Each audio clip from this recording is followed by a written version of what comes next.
तो hello viewers, আমি আজকে তোমাদের বানিয়ে দেখাবো পালং পনির।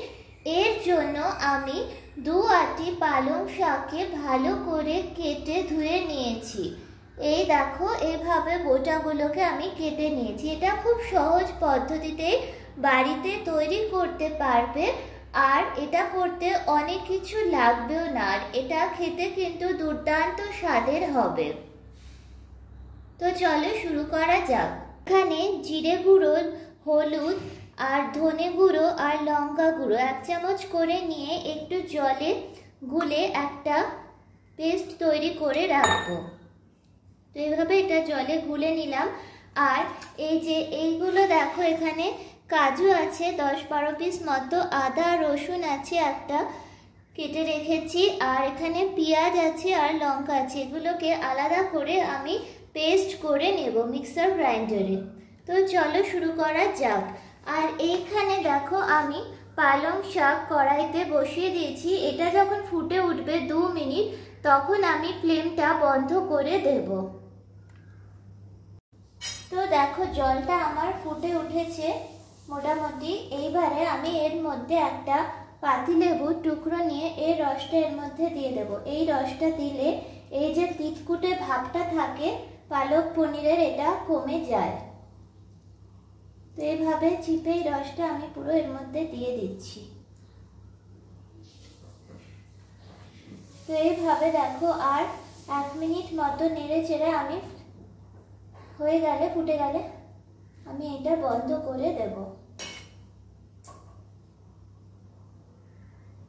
দেখো, ফ্লেমটা বন্ধ করা হয়ে গেলে আমি এই কালারটা যাতে না যায় তার জন্য একটা আইস ওয়াটার তৈরি করে নেব।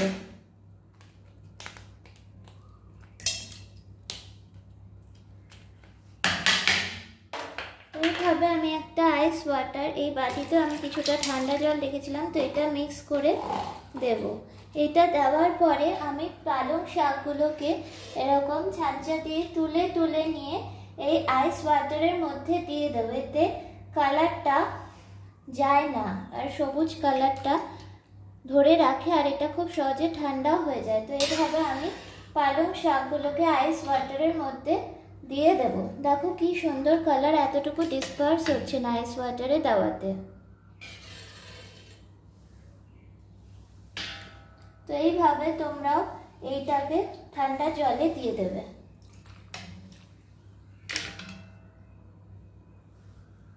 দেখো, আমি পালং শাকগুলোকে আইস ওয়াটারে দেওয়াতে এটা থেকে আর কালার বেরোচ্ছে না, আর এটা এই ডিপ সবুজ সুন্দর একটা রং আসবে রান্নায়। এইবারে আমি দেখো 3টে 200 গ্রামের পনির নিয়ে নিয়েছিলাম। এইবারে এগুলোকে একটু বড় স্লাইস করে আমি কেটে নেব। এইভাবে আমি প্রত্যেকটা পনিরকে কেটে নেব। তো এইভাবে কেটে আমি এটাকে এইভাবে স্লাইস করে দেব। মোটামুটি 8 টুকরো এইভাবে আমি প্রত্যেকটাকে স্লাইস করে নেব। দেখো, প্রত্যেকটা পনির আমার কাটা হয়ে গেছে। এবারে আমি এর উপরে 2 চামচ মতো নুন দিয়ে এটাকে মিক্স করে নেব। তারপরে এগুলোকে সাদা তেলে ভেজে নেব। ওই পালং পনিরগুলোকে আমি জল ঝারিয়ে তুলে নিয়েছিলাম। যেটুকু জল ঝরানোর সময় উঠবে তাতেই এটা হয়ে যাবে। এবার এটা মিক্সিতে গ্রাইন্ড করে নেব। এটা খুব সহজেই গ্রাইন্ড হয়ে যাবে।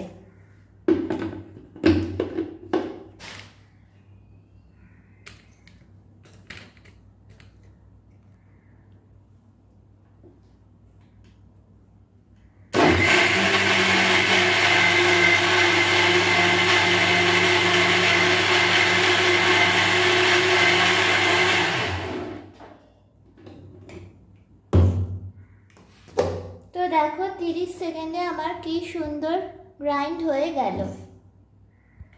তো এইভাবে আমি প্রত্যেকটা পনিরকে হালকা একটু করে ভেজে নিচ্ছি। এভাবে ব্যাচে ব্যাচে একবার এপিঠ একবার ওপিঠ করে ভেজে নেব। এইভাবে এটাকে উল্টে দিয়ে আমি হালকা ফ্লেমে ভেজে নেব।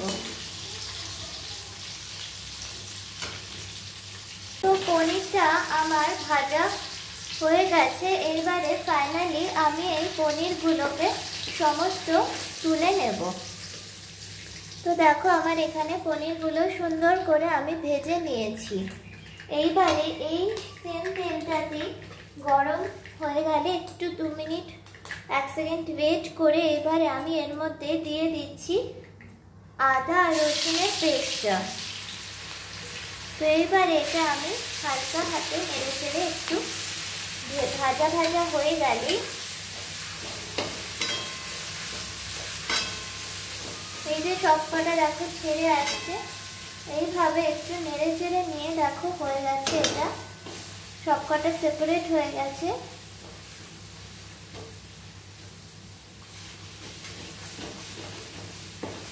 তো এই আদা রসুনটা ভাজা হয়ে গেলে এইবারে আমি দিয়ে দেব এইখানে আমার রসুন এই পেঁয়াজের পেস্টটা। তো দেখো এই পেঁয়াজের পেস্টটা দিয়ে আমি ভালো করে এটাকে আবার একটু ভেজে নেব।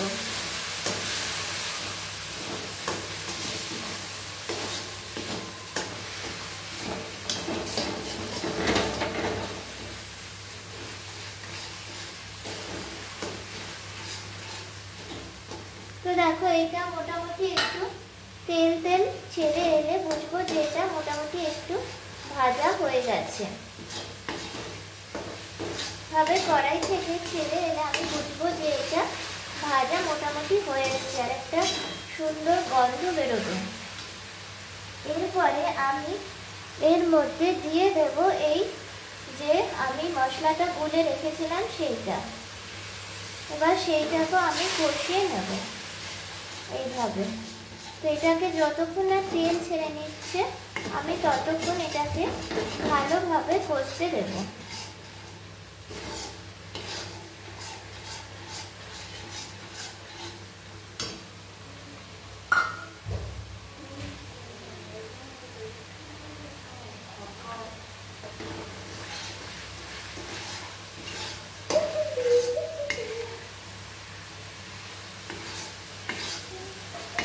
তো দেখো এটা ভালোভাবে তেল ছেড়ে এসছে। এইবারে আমি এর মধ্যে দিয়ে দেব এই কাজু বাটাটা। তো আমি এই কাজু বাটাটা মিক্স করে দিলাম। তো এরপরে দেখো এর মধ্যে অনেকটা আছে, তো সেই জন্য আমি একটুখানি জল দিয়ে ভালো করে মিক্সিটা ধুয়ে এর মধ্যে দিয়ে দেব। এটাকে ততক্ষণ আমি মিলিয়ে নেব আর বাকি কাজুটাও আমি ভালো করে ধুয়ে এই জলটা আমি দিয়ে দেবো।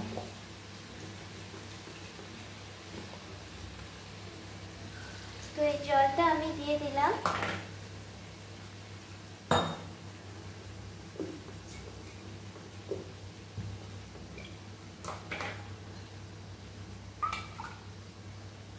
এর মধ্যে একটু পেঁয়াজের জলও ছিল, তো সেটা আমি দিয়ে এটাকে ভালোভাবে নেড়ে চেড়ে নেব। তো এইভাবে এটাকে আমি এটা মিক্স করে ভালোভাবে একটু ফুটতে দেব।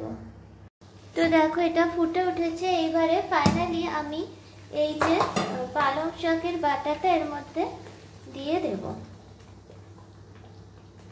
তো দেখো এই মিক্সিটা অনেকটা লেগে আছে। এবারে আমি মিক্সিটা ধুয়ে এই জলটা দিয়ে দেব অ্যাড করে।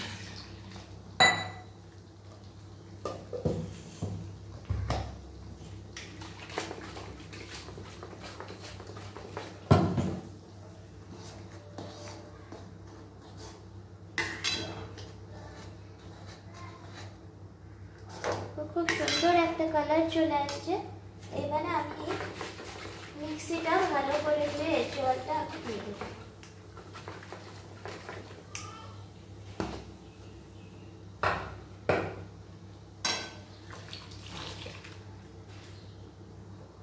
তো ফাইনালি আমার সবকিছু পরিষ্কারও হয়ে গেল আর ঝোলটা হয়েও গেল। এবারে এই ঝোলটা ফুটে উঠলে এর মধ্যে এখন অ্যাড করে দেব আমি নুনটা। এখানে তোমরা পরিমাণ মতো নুন দেবে। আমি বুঝে এখানে 3 চামচ মতো নুন অ্যাড করব।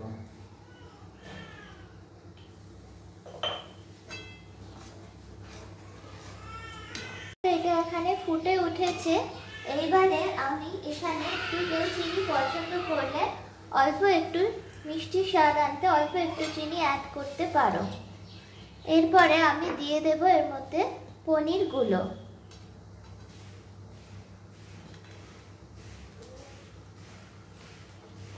এইভাবে কাছ থেকে পনিরগুলোকে আমি এর মধ্যে দিয়ে দেব। এরপরে এটাকে ঢাকা দিয়ে আমি 5 মিনিট ফুটতে দেব। ঢাকা খুলে দেখো খুব সুন্দর ফুটছে। তো এরপরে দেখো পনিরটা খুব সুন্দর লাগছে দেখতে। এরপরে এইটাও খেতে পারো, খুব দারুণ টেস্ট হয়েছে। নইলে ফ্রেশ ক্রিম আমি 2 চামচ মতো আমার কাছে আছে, তাই আমি এটা মিলিয়ে দেব।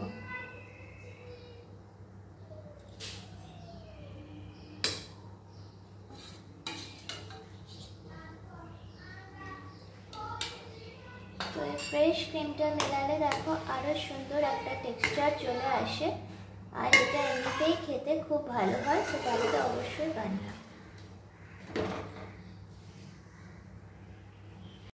তো দেখো ফাইনালি পালং পনির কিন্তু আমার একদম রেডি। এবারে আমি এটা একটা বাটিতে নামিয়ে নেব। দেখো ফাইনালি আমার পালং পনির রেসিপি তৈরি। এটা খেতে যেমন খুব ভালো হয়, এটা দেখতেও খুবই সুন্দর, আর এটা খুব পুষ্টিকর। তো এইটা হেলদি আর টেস্টি রেসিপি অবশ্যই তোমরা বাড়িতে ট্রাই করো।